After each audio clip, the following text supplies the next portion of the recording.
Olá, sejam bem-vindos à nossa aula de número 3 do curso Literatura para o Enem. E agora a coisa começa a ficar bem mais interessante, né, gente?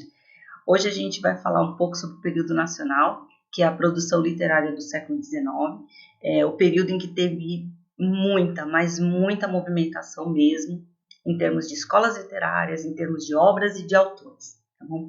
E a gente começa apresentando a primeira escola literária que veio na sequência do arcadismo, que é o romantismo. O espírito romântico é marcado por 3 conceitos fundamentais e novos para o século XIX: individualismo, liberdade e nacionalismo. O romantismo brasileiro, ele aconteceu durante esse período nacional, né, logo após a proclamação da independência do país, em 1822, e ele recebeu muita influência, tanto da França quanto de Portugal. Tá? Então a gente vai ver que as obras românticas elas têm uma característica muito próxima à dos autores encontrados na França e em Portugal. Houve assim uma tentativa de criarem, né, com as nossas próprias cores, os mitos e símbolos artísticos que sustentassem a formação da nação que despontava. Então a gente tem ali principalmente autores como José de Alencar, tentando criar ali uma identidade, porém ainda muito tímida, né? Ainda muito tímida para aquela época. E quais as características que nós podemos destacar com relação ao romantismo no Brasil? Com relação ao contexto histórico, nós temos chegada da família real no Brasil. Na sequência, nós tivemos a independência do Brasil em 1822. E, consequentemente, a ascensão da burguesia. Né? Tínhamos aqui uma sociedade bem mais estabelecida, digamos assim, do que nos séculos anteriores. Lembrando que ainda vivíamos no período da escravidão. Com relação aos autores, nós temos que destacar alguns que são de extrema importância, tá? Esses autores, eles são divididos, obviamente, eles aparecem um pouco mais, um pouco menos, nas chamadas gerações românticas. Então, a gente teve, digamos, 3 momentos no romantismo brasileiro. O primeiro momento, ele foi chamado de indianista, né? Onde a gente tinha o nacionalismo, o indianismo e também um pouco de obras, tanto prosa quanto poesia, voltada para o contexto religioso. Tá? Um nome de destaque nesse primeiro momento, né, nessa primeira geração romântica, é o próprio José de Alencar. Escreveu obras como Guarani, Iracema. É interessante a gente destacar que o José de Alencar, ele desses autores, ele é considerado um dos mais expressivos do romantismo no Brasil, porém ele pertence ali a essa geração mais voltada para o nacionalismo e indianismo. A segunda geração romântica, né, chamada de mal do século, ela tinha um pouco mais do que nós vemos no ultrarromantismo. Né? Quando a gente estuda a escola estética romântica em geral, nós temos ali aquele ultrarromantismo, que é aquela paixão, o amor como um mal, como uma maldição, mas uma maldição que você não quer se livrar, muito pelo contrário, né? E essa geração aí do mal do século, ela tinha como características o egocentrismo e a atração pela morte. Uma obra de referência muito interessante que faz com que você entenda essa relação do mal do século, do ultrarromantismo, de forma bem fácil, que é O Morro dos Ventos Uivantes, da Emily Brontë. Então, assim, quando você assiste ou quando você lê O Morro dos Ventos Uivantes, você vê exatamente esse cenário, tá? É esse caráter mesmo, ultrarromântico, considerado aí. E dos autores dessa segunda geração romântica, né, nós vamos destacar aí o Álvares de Azevedo, que escreveu A Lira dos 20 Anos, morreu muito jovem, vivia uma vida boêmia, em consequência disso acabou ficando doente, morrendo. Porém, na obra dele, A Lira dos 20 Anos, a gente encontra presentes essas características, né, dessa segunda geração, classificada como mal do século. E, finalmente, a última geração romântica foi chamada de geração condeireira, que era composta por uma poesia mais social, uma poesia de cunho libertário, onde o símbolo da liberdade era o condor, por isso que tem esse nome condeireiro. E o representante maior dessa geração foi o Castro Alves, né, um poeta negro que cantava, né, em seus versos justamente as mazelas, né, da escravidão. Então ele tem ali espumas flutuantes, o próprio poema épico Navio Negreiro. Então, assim, essas obras do Castro Alves, elas denunciavam realmente aquela vida, aquela dificuldade, todo o sofrimento em decorrência da escravidão. Nós tivemos, durante o período romântico, prosa, né, além das poesias, nós tivemos prosa, muitas obras em prosa, os romances urbanos, os romances históricos, regionalistas e indianistas, né? Então são inúmeros os autores e as obras que nós temos no Brasil. Esse período ele foi realmente muito produtivo. O período nacional da literatura, como eu falei, né, apesar de ter sido um século apenas, foi um período de extrema produtividade e movimentação, porque as estéticas elas mudavam. Você vai ver que o romântico ele é muito diferente do realista, né? E tudo acontecia praticamente no mesmo século, ok? Então a gente tem aí esse panorama do romantismo no Brasil e é muito, muito, muito importante que vocês entendam um pouco de como isso se articulava, porque entendendo como era o espírito na época, fica mais fácil de interpretar o texto. Não pode esquecer que o texto ele reporta, obviamente, as características do autor e de sua época. Então, é muito importante mesmo conhecer como era esse contexto romântico no Brasil. Na sequência, a escola que segue é o realismo-naturalismo, né? E também emerge ali na linha, né? na sequência do romantismo, ou seja, segunda metade do século XIX. Os escritores realistas, né, eles procuravam considerar a vida contemporânea como um conjunto de fenômenos, analisando suas causas profundas, suas interdependências e seu dinamismo. O realismo é uma das escolas que eu mais admiro, assim, né? Não só pela produtividade, pela qualidade dos autores, mas pela forma e pela força que ele representa a nossa literatura brasileira. Tá?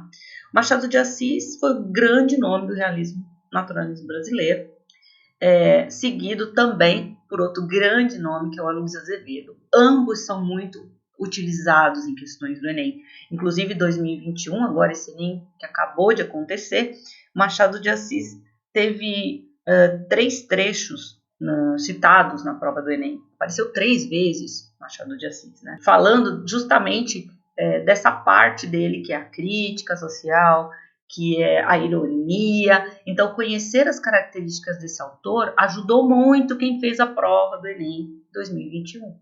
Tá? Porque não importa o texto que você utilize, as características dele são pessoais dele. A gente reconhece Machado facilmente. Então, assim, o que esses dois autores procuravam trazer em seus textos, né? Uma sociedade já desnudada, revelando as trevas do subconsciente que se fomentam os ódios inconfessados, os crimes que não se ousaram cometer, as tentações abomináveis que não emergem, senão em pesadelo. Então, o realismo, ele traz ali aquele momento em que o homem está revendo seus próprios medos e seu próprio interior. Eles não tinham pudor em criticar o comportamento da sociedade, principalmente dos mais ricos, né, os burgueses, e mostrar também todo aquele sofrimento, as dificuldades das pessoas que viviam em comunidades, em lugares mais pobres e assim por diante. E por que tem esse nome, né? Realismo e naturalismo? O que difere de fato os dois, né? Então, assim, eu tinha falado, né, do Machado de Assis e do Aloysio Azevedo como 2 expoentes, porque o Machado ele é muito mais realista e o Aloysio ele é muito mais naturalista. No meio dos dois, eu coloquei o Raul Pompeia, que escreveu o Ateneu, uma obra também de muita referência, né, para essa fase, né, realista na literatura brasileira, e o Raul Pompeia está no meio. Né? Ele está bem no meio dos dois, ou seja, ele tem traços realistas e traços naturalistas. O que seria, então, a estética, né, realista pura?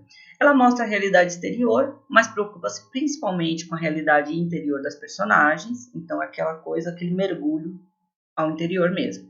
Retrata personagens pertencentes geralmente à classe burguesa dominante, são burgueses ambiciosos e corruptos. Também, de fato, você vai encontrar muito disso nas obras do Machado. Expõe prioritariamente espaços urbanos, refinados, próprios ao tipo de personagem. Com certeza, a predileção do realismo é caracterizar o espaço urbano.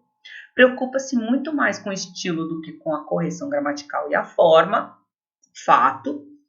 Analisa o homem à luz da psicologia. Se você mergulhar nos personagens, você vai ver que existe muito esse jogo psicológico, né? O caráter psicológico deles é muito forte. E é indireto na interpretação. O leitor é que tira as próprias conclusões, né? Machado é perfeito para ilustrar o realismo. Já com relação ao naturalismo, ele prioriza a realidade exterior, o meio e as ações. Apresenta personagens pertencentes a classes sociais mais baixas, como proletários, vendedores ambulantes, marginais. Isso a gente vê muito no Aloysio Azevedo, principalmente Cortiço é uma obra de muita referência, tá, gente? Vale a pena ler a obra, assistir ao filme, enfim. Procura retratar espaços pobres, sujos, condizentes com as personagens. Utiliza uma linguagem mais espontânea, coloquial, inclusive com utilização de termos vulgares, fato. Não existe muito pudor, não, na linguagem naturalista, tá? Concebe o ser em seu aspecto biológico, patológico. Então, a gente vai ver ali que são mostradas questões que até então pareciam que a literatura não gostava de tratar, né? Mas são questões existentes. Realmente aquilo existe e é a realidade. Então, a realidade nua e crua, ela é expressa com todas as letras no movimento naturalista. É direto na interpretação, ou seja, expõe conclusões, cabendo ao leitor aceitá-las ou discuti-las. Então, diferente do realismo puro, que deixava as conclusões a seu critério, no naturalismo ele já induz essa conclusão. Quando você lê o Cortiço, você praticamente enxerga todas essas características. Todas. Por isso que é muito importante você ter sempre uma obra de referência do movimento que você está estudando. É muito importante, porque na hora que você estiver fazendo a prova, isso vai te ajudar bastante. É como se você lembrasse de tudo que deveria ter estudado sobre aquilo. E, finalmente, as duas últimas escolas desse período que foi chamado de período nacional, né, que são simbolismo e parnasianismo, já no final do século XIX, escolas que trabalham a poesia, prioritariamente a poesia. Temos aí no simbolismo como representante principal o Cruz de Souza. O simbolismo tinha como características o subjetivismo, uma linguagem vaga, fluida, que busca sugerir em vez de nomear, aquela atmosfera de sonho, aquela atmosfera etérea, né? O simbolismo ele tem essa característica. Tinham muitos sonetos, as produções elas eram em forma de poesia, e o soneto era uma das formas que eles mais gostavam de escrever. Tinha todo um antimaterialismo, antirracionalismo, e havia pessimismo, dor de existir. O simbolismo ele se aproxima muito com aquele ultrarromantismo da segunda geração que nós falamos, né? Nesse ano no Enem caiu uma poesia simbolista, né? Um soneto simbolista. Então isso é para vocês, não foi do Cruz de Souza, né? Mas é bom que a gente entenda que não importa o tamanho da escola literária, como a prova do Enem é uma prova que abrange a literatura brasileira em toda a sua uniformidade, nós podemos ter qualquer coisa, né? Justamente pelo fato de não ter obras de referências obrigatórias. O parnasianismo, ele nasce, né, na contrapartida do simbolismo, ele é um pouco diferente, ele é um pouco mais racional. O parnasianismo ele tem mais, Parnaso, Árcade, ele tem mais a ver com a estética Árcade, então ele traz um pouco a herança Árcade de novo. Se a gente for ver a literatura, ela tem esses resgates, né? O arcadismo ele já resgatou o classicismo, agora o parnasianismo vai resgatar o arcadismo. Então o que ele tinha? Ele tinha objetivismo, igualzinho a poesia Árcade. A linguagem ela era precisa, ela era objetiva, havia materialismo e racionalismo, né? E os sentimentos eles eram um pouco mais contidos. Quanto a isso, a poesia Árcade ela era um pouco mais denunciado. O amor ele era mais denunciado, enquanto no parnasianismo havia essa contenção. O maior representante da poesia parnasiana foi Olavo Bilac, surge como o principal nome da poesia parnasiana. Todos esses movimentos do século XIX, eles antecedem o turbilhão que vai ser o século XX, que é o nosso tema da aula da semana que vem. Bom, então foi isso, esse foi o nosso resumão sobre as escolas literárias do período nacional. Espero que você tenha aproveitado.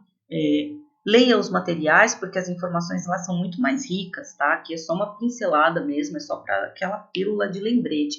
Lá você tem muito mais informações, sugestões, como eu falei, de obras, inclusive em vídeo, e as atividades para você poder treinar. Não deixe de fazer todas as atividades e nós nos vemos na semana que vem.